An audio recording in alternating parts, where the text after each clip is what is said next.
स्वागत है आपका। रुक करते हैं अगली खबर का। दिल्ली से खबर है जहां सूत्रों के हवाले से इस वक्त की बड़ी खबर सामने आई है कि पीएम समेत सभी वीवीआईपी की सुरक्षा को लेकर नई तैयारी की गई है। चुनाव होने वाले हैं, राज्यों में सुरक्षा व्यवस्था की जाएगी कड़ी, अर्धसैनिक बलों के वरिष्ठ अधिकारी तैनात किए जाएंगे। तो इस वक्त की बड़ी खबर आपको दिल्ली से बता रहे हैं जहां पीएम समेत सभी वीवीआईपी की सुरक्षा को लेकर के नई तैयारियां हो रही है। चुनाव होने वाले हैं और राज्यों में सुरक्षा व्यवस्था इसके मद्देनजर कड़ी की जाएगी। साथ ही अर्धसैनिक बलों के वरिष्ठ अधिकारी तैनात किए जाएंगे। तो आपको बता दें कि बीते दिनों प्रधानमंत्री की सुरक्षा में चूक का मामला जोरों शोरों से गरमाया और अब ये खबर आ रही है कि सूत्रों के हवाले से ये खबर आ रही है कि पीएम समेत सभी वीवीआईपी की सुरक्षा को लेकर के नई तैयारी की जाएगी। आपको बता दें कि 5 राज्यों में विधानसभा चुनाव होने वाले हैं और इन चुनावों के मद्देनजर सुरक्षा व्यवस्था को राज्यों में भी कड़ा किया जाएगा। अर्धसैनिक बलों के वरिष्ठ अधिकारी इसमें तैनात किए जाएंगे। इस वक्त की बड़ी खबर आपको बता रहे हैं।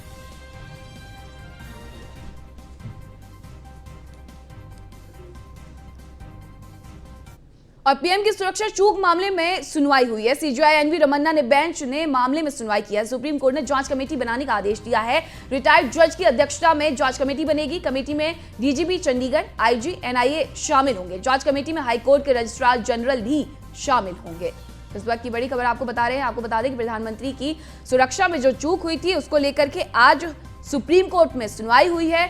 एनवी रमन्ना सीजेआई ने खुद इस मामले में सुनवाई की है और कमेटी बनाने के आदेश दे दिए गए हैं। कमेटी में डीजीपी, चंडीगढ़ आईजी, एनआईए शामिल होंगे। खबर लखनऊ से जहां यूपी विधानसभा चुनाव को लेकर बीजेपी की बैठक थोड़ी देर में होने वाली है। पहले चरण के प्रत्याशियों पर बैठक में मंथन होगा। सीएम योगी, दोनों डिप्टी सीएम बैठक में मौजूद रहेंगे। बीजेपी के प्रदेश अध्यक्ष स्वतंत्र देव सिंह भी शामिल होंगे। प्रदेश संगठन महामंत्री सुनील बंसल भी मौजूद रहेंगे। बीजेपी की 24 सदस्यीय चुनाव समिति मंथन करेगी। इस वक्त की बड़ी खबर आपको बता रहे हैं। उत्तर प्रदेश में चुनाव होने वाले हैं जिसको लेकर के अब सीएम योगी, दोनों डिप्टी सीएम बैठक करने वाले हैं। इस बैठक में बीजेपी के प्रदेश अध्यक्ष स्वतंत्र देव सिंह भी शामिल होंगे। पहले चरण के प्रत्याशियों पर यह बैठक होने वाली है। सुनील जो महामंत्री हैं प्रदेश संगठन के, सुनील बंसल, वो भी इसमें मौजूद रहेंगे और बीजेपी के 24 सदस्यीय चुनाव समिति मंथन करेगी। यूपी विधानसभा चुनाव को लेकर के बीजेपी की ये अहम बैठक होने वाली है। थोड़ी देर में ये बैठक होगी। शाम 4 बजे का वक्त इसके लिए तय किया गया है, यानी अब से आधे घंटे बाद ये बैठक होगी और पहले चरण के प्रत्याशियों पर बैठक में मंथन होने वाला है। अगर बात की जाए तो कौन कौन इसमें शामिल होगा, तो प्रदेश अध्यक्ष हैं स्वतंत्र देव सिंह, वो भी शामिल होंगे। वही खुद मुख्यमंत्री और दोनों उप मुख्यमंत्री भी इसमें शामिल होंगे और बीजेपी के प्रदेश अध्यक्ष स्वतंत्र देव सिंह भी इसमें शामिल होंगे। साथ ही प्रदेश संगठन महामंत्री सुनील बंसल भी इसमें मौजूद रहेंगे। 4 बजे ये बैठक होने वाली है। बीजेपी की 24 सदस्यीय चुनाव समिति मंथन करेगी और इसमें विधानसभा चुनावों की घोषणा हो चुकी है। प्रत्याशियों की लिस्ट अब आना बाकी है जिसको लेकर के बीजेपी आज पहली बैठक करने वाली है और इस बैठक में नामों पर चर्चा होगी, मंथन होगा। थोड़ी देर में ये अहम बैठक होगी।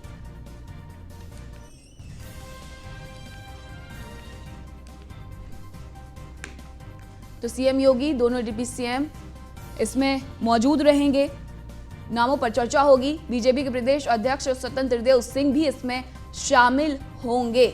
साथ ही प्रदेश संगठन महामंत्री सुनील बंसल भी इसमें मौजूद रहेंगे। आपको बता दें कि विधानसभा चुनावों की तारीखों का ऐलान कर दिया गया है, जिसके बाद बीजेपी की 24 सदस्यीय चुनाव समिति अब नामों पर मंथन करने वाली है। शाम 4 बजे यूपी विधानसभा चुनाव को लेकर बीजेपी ये अहम बैठक करने वाली है। उत्तर प्रदेश में 7 चरणों में चुनाव होने वाले हैं। 10 फरवरी को पहला चरण होगा, 7 फरवरी को अंतिम चरण होगा और 7 मार्च को अंतिम चरण होगा और 10 को रिजल्ट आएंगे। और अधिक जानकारी के लिए रुक कर लेते हैं हमारे संवाददाता मनीष मिश्रा का, जो कि बीजेपी कार्यालय से ही हमारे साथ जुड़ चुके हैं।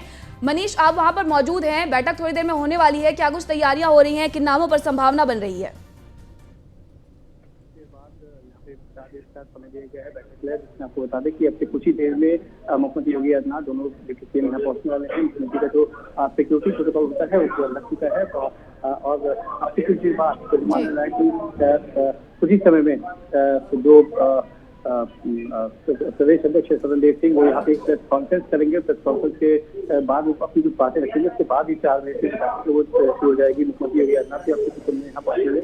माना जाए कि 24 सदस्यीय कमेटी है, उसमें जो नाम है, जो उम्मीदवारों की लिस्ट है, उससे जो जिला वाइज जो यहाँ पे आ चुकी है, प्रदेश स्तर से आके उसके फाइनल मोहर लगेगी। उसके बाद माना जा रहा है कि ये केंद्रीय नेतृत्व के लिए भेजी जाएगी, उसमें अंतिम मोहर लग जाएगी। तो ये जो पूरी प्रक्रिया है, इसके जो बैठक है, ये बहुत महत्वपूर्ण मानी जा रही है। बैठक आपसे कुछ देर बाद प्रदेश मुख्यालय पे शुरू होने जा रही है। जी मनीष, प्रदेश अध्यक्ष भी इसमें शामिल होने वाले हैं, खुद मुख्यमंत्री और दोनों उप मुख्यमंत्री भी इसमें शामिल होने वाले हैं। क्या वो वहां बीजेपी कार्यालय में पहुंच चुके हैं?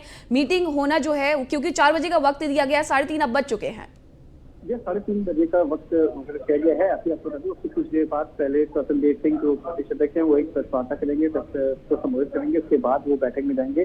जो सीएम का है, वो सिक्योरिटी प्रोटोकॉल वहाँ पे लग चुके हैं। अब से मान जाए कुछ ही क्षण में मुख्यमंत्री योगी आदित्यनाथ यहाँ पे पहुंच जाएंगे। तमाम जो बड़े नेता हैं, चाहे वो संजीव बालियान हो, बेबी रानी मौर्य हो, वो प्रदेश कार्यालय पे आ चुके हैं। और अब से कुछ देर बाद मान जा रहा है कि जो प्रेस कॉन्फ्रेंस होगी स्वतंत्र सिंह की, उसके बाद प्रेस कॉन्फ्रेंस के बाद जो बैठक है वो शुरू हो जाएगी।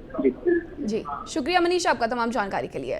तो बीजेपी की लिस्ट को लेकर इस वक्त की बड़ी खबर सामने आ रही है। 14 जनवरी को जारी हो सकती है बीजेपी के प्रत्याशियों की पहली लिस्ट। आज दिल्ली आ सकते हैं प्रदेश अध्यक्ष स्वतंत्र देव केशव प्रसाद मौर्य। 11 जनवरी को 3 दिवसीय दिल्ली दौरे पर रहेंगे सीएम योगी आदित्यनाथ। 11 से 13 जनवरी तक दिल्ली में रहेंगे योगी आदित्यनाथ। इस दौरान पार्लियामेंट्री बोर्ड की बैठक भी होगी। तो इस वक्त की बड़ी खबर आपको बता रहे हैं कि 14 जनवरी को हो सकता है कि पहली लिस्ट आ जाए। वहीं दिल्ली जा सकते हैं प्रदेश अध्यक्ष स्वतंत्र देव सिंह, डिप्टी सीएम केशव प्रसाद मौर्य और प्रदेश अध्यक्ष स्वतंत्र देव सिंह केशव प्रसाद मौर्य दिल्ली में हो सकते हैं। 11 जनवरी को 3 दिवसीय दिल्ली दौरे पर मुख्यमंत्री योगी आदित्यनाथ भी रहेंगे। वहीं आपको बताते हैं कि बीजेपी के उम्मीदवारों के नाम पर जो मंथन हो रहा है, उसमें पहले फेज में फाइटर कौन है। बीजेपी की 24 सदस्यीय चुनाव समिति की लखनऊ में अहम बैठक, पहले फेज के उम्मीदवारों पर चर्चा।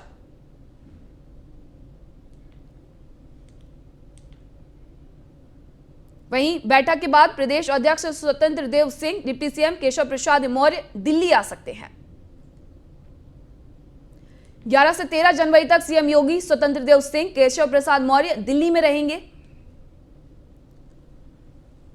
और दिल्ली में बीजेपी संसदीय बोर्ड की बैठक में उम्मीदवारों के नाम पर फैसला होगा। और 14 जनवरी को आ सकती है पहले फेज के उम्मीदवारों की लिस्ट। आपको बता दें कि पहले फेज का चुनाव 10 फरवरी 2022 को होगा। जिसमें 15 जिलों की 73 सीटों पर चुनाव होना है।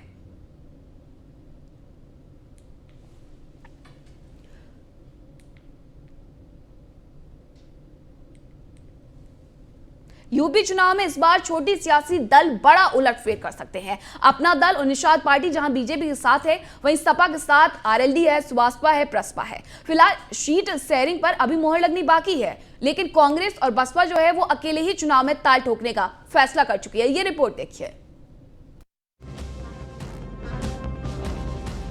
उत्तर प्रदेश में होने वाले विधानसभा चुनाव में जहां बड़े दलों ने कमर कस ली है, वहीं राज्य के छोटे दलों की अहमियत भी बढ़ गई है, क्योंकि हर कोई सियासी दल इन दलों से करार कर खुद की सीट पक्की करना चाहता है। जाहिर है स्थानीय स्तर पर कई छोटे दलों की मजबूत पकड़ है। वहीं अभी तक राज्य के छोटे सियासी दलों के साथ करार करने में समाजवादी पार्टी और बीजेपी अव्वल हैं, जबकि कांग्रेस और बहुजन समाज पार्टी ने किसी भी दल के साथ करार करने का फैसला नहीं किया है। 2014 लोकसभा चुनाव में बीजेपी ने छोटे दलों के साथ गठबंधन किया था। अपना दल के साथ गठबंधन में सूबे की 73 सीटें जीती। 2017 विधानसभा में अपना दल और सुभाषपा के साथ गठबंधन किया। 2017 में बीजेपी गठबंधन को 325 सीटें मिली। अपना दल को 9 सीटें मिली। सुभाषपा के खाते में 4 सीटें आई थी। अपना दल का कुर्मी वोटों पर पकड़ है। 2022 में बीजेपी का निषाद पार्टी और अपना दल से गठबंधन है। सुभाषपा ने गठबंधन तोड़कर सपा से गठबंधन किया है। वहीं समाजवादी पार्टी ने भी 2022 को लेकर छोटे छोटे दलों से समझौता किया है। समाजवादी पार्टी ने 2017 विधानसभा चुनाव में कांग्रेस के साथ तो 2019 लोकसभा चुनाव में बीएसपी के साथ गठबंधन का चुनाव लड़ा था, लेकिन सफलता न मिलने पर पार्टी ने राष्ट्रीय दलों से समझौता न करने का फैसला किया और छोटे दलों के साथ गठबंधन की दिशा में कदम बढ़ाए। रालोद के साथ सपा का चुनावी गठबंधन।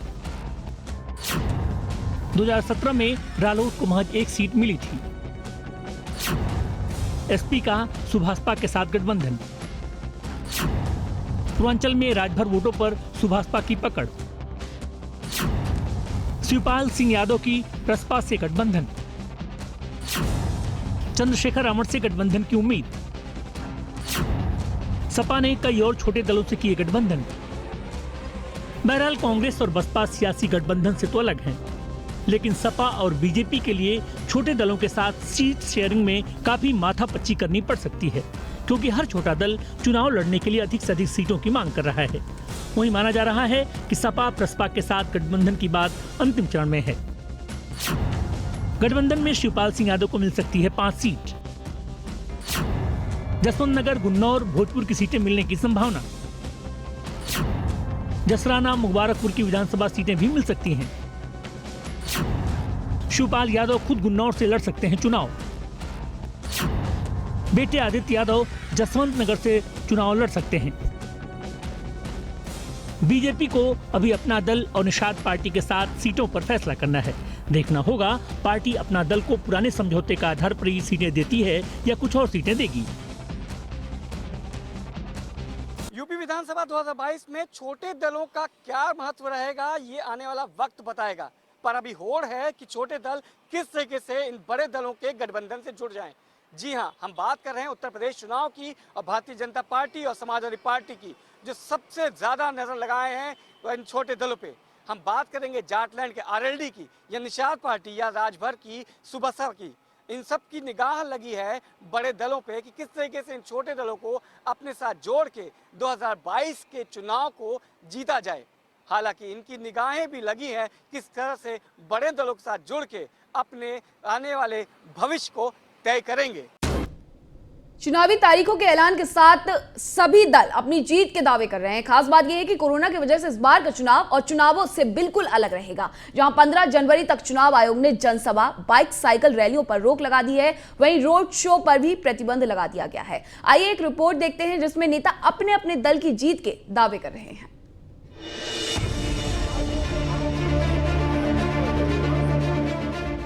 उत्तर प्रदेश में 22 का सेहरा किसके माथे सजेगा, अब इसका उत्तर जानने के लिए ज्यादा इंतजार करना नहीं पड़ेगा। चुनाव आयोग के तारीखों के ऐलान के साथ ही चुनावों की मुनादी सी बज गई। 10 मार्च को मतगणना के साथ ही पूरी तस्वीर साफ हो जाएगी। 403 सीटें 7 चरणों में होने जा रहे चुनावों के लिए सबके अपने दावे हैं, सबके अपने वादे हैं। सीएम योगी ने कहा, जनता को बीजेपी पर पूरा विश्वास है, इसलिए सूबे में फिर इस बार बीजेपी की सरकार बनेगी। चुनाव लोकतंत्र का उत्सव है। भारत निर्वाचन आयोग ने देश के सबसे बड़े राज्य उत्तर प्रदेश समेत 5 राज्यों में विधानसभा चुनावों की घोषणा की है। उत्तर प्रदेश पिछले 5 वर्षों के दौरान प्रधानमंत्री मोदी जी के मार्गदर्शन में, उनकी प्रेरणा से बदलाव और विकास की एक नई राह पर चला है। नए भारत के नए उत्तर प्रदेश में लोकतंत्र का ये महापर्व का हम हृदय से स्वागत करते हैं। 10 मार्च 2022 को जब उत्तर प्रदेश विधानसभा चुनाव के परिणाम आएंगे तो भारतीय जनता पार्टी प्रचंड बहुमत के साथ जनता जनार्दन का आशीर्वाद प्राप्त करने में सफल होगी, इसमें कोई संदेह नहीं होना चाहिए। वहीं सूबे के कानून मंत्री ब्रजेश पाठक का कहना है कि बीजेपी चुनाव के लिए पूरी तरह से तैयार है। न्यूज़ वन इंडिया से खास बातचीत में कहा, पार्टी इस बार फिर 325 से अधिक सीटें जीतेगी। वहीं ब्राह्मणों के मतों पर कहा कि ब्राह्मण शुरू से ही बीजेपी के साथ रहा है और रहेगा। उत्तर प्रदेश में आचार संहिता लागू हो गई है। इस पर ज्यादा बात करने के लिए हमारे साथ उत्तर प्रदेश कानून मंत्री ब्रजेश पाठक जी हैं। सर, उत्तर प्रदेश के अंदर भाजपा की क्या तैयारियां हैं बेसिकली, और जो लगातार देखा जा रहा है कि समाजवादी पार्टी कह रही है कि जो इस तरह से चुनाव आयोग ने सब कुछ कहा है उसमें वर्चुअली रूप से जो छोटे दल हैं उनको दिक्कत होने वाली है। सर, भारतीय जनता पार्टी चुनाव आयोग के हर निर्देश का अनुपालन करने के लिए तैयार है। प्रदेश के इन 5 वर्षों में भारतीय जनता पार्टी की सरकार ने, माननीय मुख्यमंत्री जी ने और हमारे संगठन ने लगातार सतत संपर्क सभी लोगों से बनाए रखा है और विपक्षी दलों के सपनों को इस प्रकार धूलविसरित उत्तर प्रदेश की जनता करने वाली है। सर, ब्राह्मणों को लेकर के तमाम राजनीतिक पार्टियां, चाहे बसपा हो, कांग्रेस हो, सपा हो, काम कर रही है। आपकी क्या रणनीति ब्राह्मणों को लेकर? देखिए, ब्राह्मण समाज प्रारंभ काल से ही भारतीय जनता पार्टी के साथ है और संस्कृति को, भारत की सांस्कृतिक विरासत को केवल भारतीय जनता पार्टी ही मजबूत कर रही है, उसे आगे बढ़ा रही है और मूल कारण ब्राह्मण समाज भारतीय जनता पार्टी के साथ खड़ा हुआ है। सर, अभी कुछ देर पहले ऐसी खबरें हैं कि ओम प्रकाश राजभर ने जो दयाशंकर सिंह उपाध्यक्ष भाजपा के हैं उनसे मुलाकात की है, तो अगर वो आना चाहेंगे तो आप लोग स्वीकार कर? इस प्रकार की बातों का फिलहाल मुझे लगता है कि जब तक कुछ हो नहीं जाए तब तक कहना बेकार है। पूर्व सीएम और सपा मुखिया अखिलेश यादव ने 10 मार्च को सपा सरकार के आने की उम्मीद जताई है। वहीं बीजेपी पर जमकर निशाना साधा है। इलेक्शन कमीशन ने जो शर्तें रखी उनका शर्तों का पालन होगा और अगर वो डोर टू डोर कम लोगों के साथ और जो नियम बने उनका पालन करते हुए प्रचार करना होगा तो प्रचार करेंगे। ये इलेक्शन कमीशन को सख्ती सरकार के लिए रखनी चाहिए क्योंकि सरकार यहाँ पर मनमानी करेगी। पिछले चुनाव में भी मैंने देखा कि किसी भी नियम को इस सरकार ने नहीं माना, इसलिए इलेक्शन कमीशन कम से कम ये निगरानी रखे कि सरकार में बैठे लोग उनके नियमों का पालन करें, क्योंकि ये पहली बार ऐसा हो रहा है कि कोविड के समय पर इलेक्शन हो रहा है और इलेक्शन कमीशन भी तमाम नियमों को और तमाम नियम बनाए हैं। मेडिकल ऑफिसर्स, नोडल ऑफिसर्स बनाए गए हैं, डिस्ट्रिक्ट और अन्य जगह पर मेडिकल ऑफिसर भी नोडल ऑफिसर्स हैं। तो कहीं ना कहीं आशंका इस बात की भी है कि कोविड होगा या कोविड फैलेगा और अगर वर्चुअल रैली के लिए हम जाएंगे तो उन पार्टियों के लिए कहीं ना कहीं इलेक्शन कमीशन को सोचना चाहिए। जिन पॉलिटिकल पार्टीज़ के पास, जिन पॉलिटिकल पार्टीज़ के वर्कर्स के पास अगर कोई इंफ्रास्ट्रक्चर नहीं है, वर्चुअल रैली के लिए तमाम चीज़ें नहीं है, तो आखिरकार वो कैसे करेंगे? बसपा सुप्रीमो मायावती के चुनावी नतीजों को लेकर अपने दावे हैं। मायावती ने कहा उनकी पार्टी गरीबों, मजदूरों का ध्यान रखती है, वहीं अपराधियों को छोड़ती नहीं।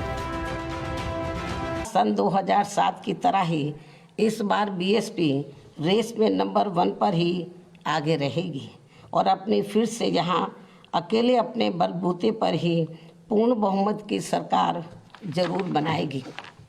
ऐसा मुझे यहाँ अपनी पार्टी के लोगों पर पूरा भरोसा भी है। यूपी का 2007 से जो ट्रेंड चल रहा है उसमें एक पार्टी जो सत्ता में आती है वो फिर दोबारा नहीं आती। 2007 में मायावती ने 206 सीटों के साथ जीत का परचम फहराया था। वहीं 2012 में 224 सीटों के साथ अखिलेश यादव ने स्पष्ट बहुमत पाया था। 2017 में बीजेपी गठबंधन ने 325 सीटों पर जीत का झंडा बुलंद किया था और योगी आदित्यनाथ को सीएम की कमान मिली थी। बहरहाल 2022 का चुनाव बेहद निर्णायक है। कोरोना के बीच हो रहे चुनाव में क्या बीजेपी फिर से सूबे में कमल खिला पाती है या 2007 का ही ट्रेंड फिर जारी रहता है, ये देखने वाली बात होगी। उत्तर प्रदेश विधानसभा 2022 के चुनाव का ऐलान हो चुका है। जी हां, अब माना जाए तो शंखनाद हो चुका है, अब तैयारी रण की है। अब देखना होगा कि तमाम राजनीतिक दल किस वादों के साथ जनता के बीच में जाएंगे। जहां Bharatiya Janata party double engine के द्वारा किए गए कामों को लेकर जनता के बीच में जाएगी, वहीं समाजवादी पार्टी 300 यूनिट फ्री और लैपटॉप का वादा करती नजर आ रही है। पर आपका कहना है कि 300 बिजली को माफ करने का फॉर्मूला सिर्फ आपके पास है। वहीं बहुजन समाज पार्टी की अध्यक्ष बसपा सुप्रीमो मायावती कहती हैं कि हम सुशासन लाएंगे और भय मुक्त उत्तर प्रदेश बनाएंगे।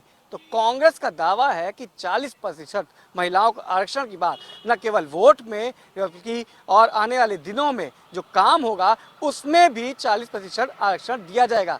अब देखना ये होगा कि किस तरीके से, किस वादों पे जनता उन पे मुहर लगाती है और किसके वादों पे अपना विश्वास जगाती है। और मेरठ में तीसरी डोज यानी बूस्टर डोज का शुभारंभ हुआ है। फ्रंट लाइन पर सबसे पहले बूस्टर डोज लगाकर उन्हें सुरक्षित करने के लिए विशेष अभियान चलाया गया है। स्वास्थ्य कर्मियों के साथ साथ पुलिस कर्मियों के लिए बूस्टर डोज लगाई जा रही है। 60 साल से अधिक के ऊपर के लोगों के लिए बूस्टर डोज लगाई जाएगी। दूसरी वैक्सीन के 9 महीने बाद बूस्टर डोज लगेगी। 2022 चुनाव में आगे बढ़कर काम करने वाली सभी फ्रंटलाइन वर्कर को सुरक्षित रखने के लिए स्वास्थ्य विभाग की बड़ी पहल है।